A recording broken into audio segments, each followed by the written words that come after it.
Support WrestleTalk! Share this video on social media.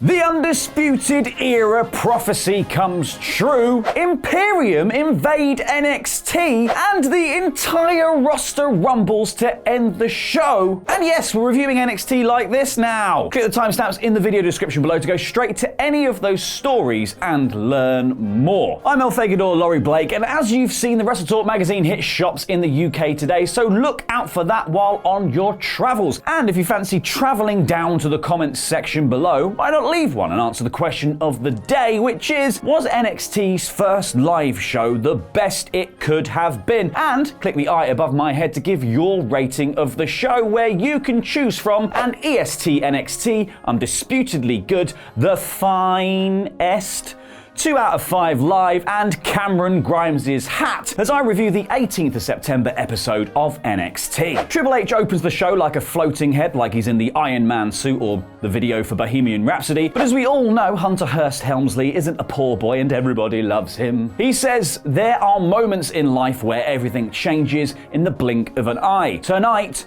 don't blink, because surprise, he's been behind the curtain the entire time. Now, after Hunter's Chris Angel antics, we get a barnstorming fatal four-way between Io Shirai, Mia Yim, Bianca Belair, and Candice LeRae to decide the new #1 contender for the NXT Women's Championship. All 4 women left it all on the mat. This was an absolute spot fest that left me giddy with just how much they managed to pack in here and kind of how much they beat the crap out of Candice. Thankfully, the plucky babyface managed to reverse an electric chair into a poison Rana on Yim and then finished her off with a lion saw. Baszler and her cronies then came out from the back as Candice was celebrating for the big stare down. It is about damn time that Candice got some momentum, and her versus Shayna is set for 2 weeks' time on the show that goes up against AEW. Good booking. Next up, Technical Savage and Caveman Tough Cameron Grimes literally squashed Sean Maluta with a leaping double stompers. Maluta just sort of rushed him at the bell. Grimes then regrettably put his steampunk top hat back on for the celebration. We then got a very deep-voiced promo package for Damian Priest, who said, "This is the stage where my name lives forever. Punishment Damian Priest." I am not sold on the Priest character just yet, because he's not really a character. It's just a series of catchphrases. We then got Velveteen Dream versus Roderick Strong for the North American title to close the first hour of NXT, and the only part being shown on the USA Network. Damn you, suits! Corporate heels always spoil wrestling. The match itself was slow to get started, but really managed to come alive in the home stretch with an incredible near fall following a ref bump and some Undisputed Era interference, which managed to make Dream look like an absolute star. But the numbers game still got the better of Velveteen in the end, and a super kick end of heartbreak combo meant 1, 2, 3, Dream over. But prophecy fulfilled, so it's swings and roundabouts. Dream did lose the title, but managed to lose really nothing in defeat here. The smart mark in me says that I'm not really convinced that Undisputed Era having all of the belts is the best way to bring new viewers into the fold, but for long-time NXT fan in me, that final image of all 4 Undisputed Era guys dripping in gold was kind of enough to get me dripping in my pants. Goodness. So after a quick bit of faff switching over to the WWE Network from USA, we're back in, and Undisputed Era are still celebrating, but new channel means we best recap what happened not 10 seconds ago. Brilliant. And if you like Deja Vu, why not Deja 2? Because here's Candice winning that match from earlier too. This is the inevitably boring consequence of having a show split across 2 different channels. Now, did you know that Pete Dunne is the most dominant champion in modern WWE history? Did you not? Because Mara and Nigel are basically falling over themselves to tell us. Anyway, Pete Dunne, the most dominant champion in modern WWE history, is here, and he has a fun match against Arturo Ruas, which ends when Dunne, the most dominant champion in modern WWE history, gets him in a top-down triangle, snaps the fingers, and taps him out. Ruas looked good here, but Dunne was inevitably the star. We then got a rerun of Dakota Kai's return promo package and a date saying she'll be back next week. Yes. And I genuinely can't believe that they dug Aaliyah out of the closet for the first 2-hour NXT ever. Thankfully, she got a good dusting off at the hands of Xia Li, who kicked the cobwebs off her in a quick little match. Xia Li then did a sort of "We Will Rock You" clap with the crowd. Li will rock you. That's kind of the second Queen-inspired bit from NXT this week. What next? It's Rick Buggs doing the Live Aid. Day-o, Deal. A young man named Denzel DeJournay makes his way down to the ring for a match with Kushida next, except that members of Imperium, Fabian Eichner, Marcel Bartel, and Alexander Wolf attack with plenty of mustard for Dejanay's, or however you say his name. And then who should make his Full Sail debut but United Kingdom champion Walter, which was a huge shocker, frankly, because he'd previously said, "I ain't getting on no plane." Walter cuts a promo saying the ring is sacred ground for them, and anyone who disrespects it will answer to their ring general. Which is when Kushida's music hits, he comes out and he says, "This is my time, now your time belongs to me." Are they genuinely doing Walter versus Kushida? Because I can't even. Kushida then fights off Imperium and then bails out of the ring before he's swatted like a McFly. I loved this. I loved it. Next up, Lio Rush returns to WWE in a stellar match with Oney Lorcan that also kind of broke the space-time continuum with a move that was half a wrecking ball dropkick, springboard off the bottom rope back into the ring to do a cutter. How does that even work? Frankly, this was a reminder of just how good Lio Rush is. His selling was on point, his offense was unique, and he had the crowd behind him all the way through this match. Lorcan, as ever, was also fantastic too. Rush eventually picks up the hard-fought victory, earning himself a cruiserweight title opportunity, which I am hoping happens on NXT. With 5 minutes left to go, Riddle and Dane finally get to the ring to start their street fight, and they just start going to town on each other. They brawl backstage, but end up drawing the aggro of Walter, and then the entire Imperium mob. Have they learned nothing from World of Warcraft? Because then the whole damn locker room joins in like it's Leroy Jenkins. The show closes with Dane hitting a whopping suicide dive onto the gaggle of goons at ringside. Honestly,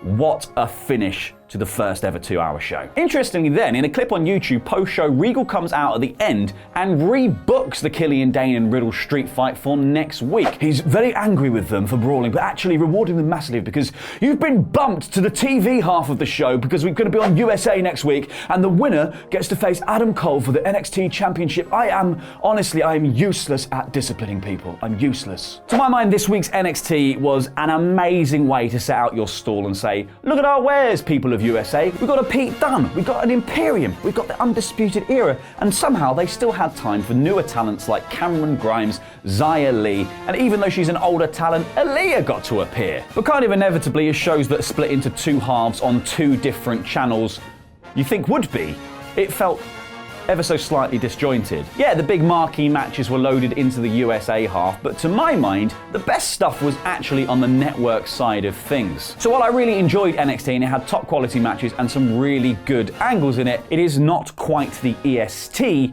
but it is undisputedly great. Pete's news is coming up, where he'll be talking about WWE draft picks being leaked, but first, it is a very special day here at WrestleTalk Towers because the WrestleTalk Magazine will be hitting shops in the UK. Here is Ollie to tell you more. It's time to celebrate and break out! A little bit of the bubbly. Because the WrestleTalk Magazine is out now for the first time in high street stores. Issue 11 of our fantastic, fully interactive magazine, with Le Champion himself, Chris Jericho, on the cover, is now not only available in print and digital formats through www.wrestletalk.com, but following our merger with FSM, you can now pick up a copy from the shelves of your local shop in the UK. What's more, WrestleTalk Magazine is now out monthly, so you can get even more in-depth coverage from around the world of professional wrestling. To mark the release of this historic edition, we've refreshed the magazine with lots of new features and exciting articles, including the Class of 2020, a special look at the wrestlers from around the world who may enjoy a breakout year over the next 12 months, AEW's Learning Curve as Greg Lambert reviews All Out, Fight for the Fallen, and Fighter Fest. We bring you up to date on CM Punk's wrestling status. CM Punk to WrestleTalk Magazine confirmed. Editor James Dixon explains why WWE SummerSlam was the night of the Fiend and gets all nostalgic for the golden age of Hasbro WWF action figures. Former FSM editor Brian Elliott joins the team with his first column for WrestleTalk Magazine, and ex-Daily Star wrestling writer Patrick Lennon digs deep to analyze the financial cost of modern-day wrestling to the average fan. Former Power Slam editor Finlay Martin explores the long history of WWE on British television. We talk to one of the top wrestlers in the world today in an exclusive interview with UK star Rampage Brown. And we go in depth on the biggest news story of the year in wrestling, the new TV wrestling war between WWE and AEW. All this and tons of regular features, including classic matches, wrestling rivalries, reviews, news, a revamped TV report section, the best wrestling quotes of the month, and much, much more. WrestleTalk Magazine is out now at WrestleTalk.com and at WH Smith, Tesco, Morrison's, Asda, Sainsbury's, Eason's in Ireland, McColl's, and all good independent stores, so make sure to get your copy now. And if you live outside of the UK, you can buy your copy at WrestleTalk.com and subscribe there too to never miss an issue.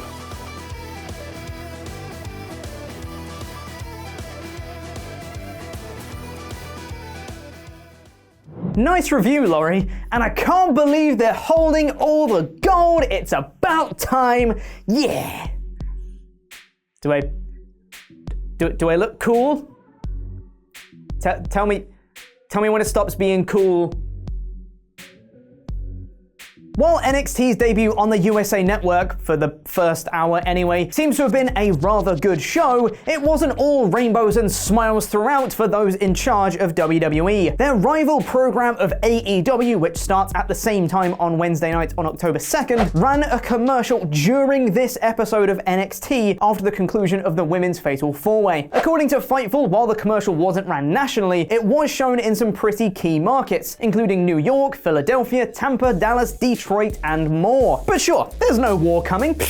Don't know what you're talking about. There was another war that actually happened during last night's episode of NXT. And no, I'm not talking about Matt Riddle versus Killian Dane. I'm talking about a war between the WWE Network and technical issues. Everyone's favorite. The first hour of this new 2-hour episode of NXT aired on the USA Network, but the second hour reverted back to the WWE Network as usual. However, according to several users of the network, they had difficulty logging into the network during the switchover and ended up missing some of the show once they eventually managed to. Triple H's apology wasn't really an apology, essentially saying, well, it didn't happen to that many people and you can watch it on demand, so what's the big deal? While the official WWE statement does actually apologize for any inconvenience. Nice job, Trips.